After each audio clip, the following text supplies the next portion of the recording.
So low nitric oxide really does have predictive power.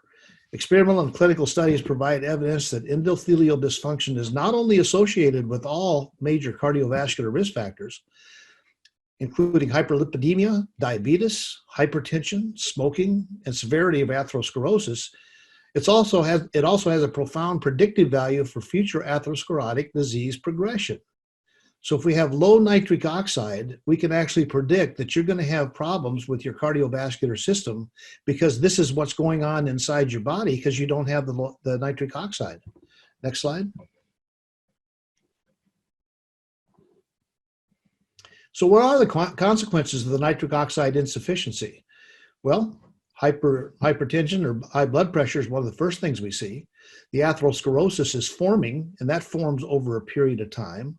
Thrombosis, which is blood clotting, Alzheimer's, sexual dysfunction, ED, for example, chronic kidney disease, peripheral artery disease, immune dysfunction, gastrointestinal dysfunction.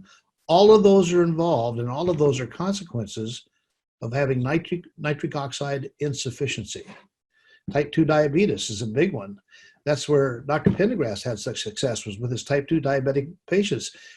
Most people that have diabetes, they're going to end up dying, not as directly from the diabetes directly, but indirectly with cardiovascular events and things of that nature. And he didn't have any of those things. That was just an amazing situation to happen. And it was totally because he used a nitric oxide product.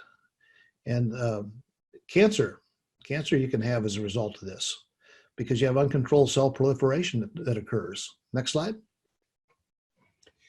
Heart disease is the leading cause of death for men and women, both in the United States and worldwide. I don't know if you're aware of that, but it's all over the world.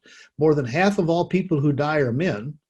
These statistics are actually current as of July 4th of 2019. That's when these latest statistics came out. There's a lot of people out there that have the problem. Now, here's the bottom line. Here's where our problem is and why we don't have the nitric oxide.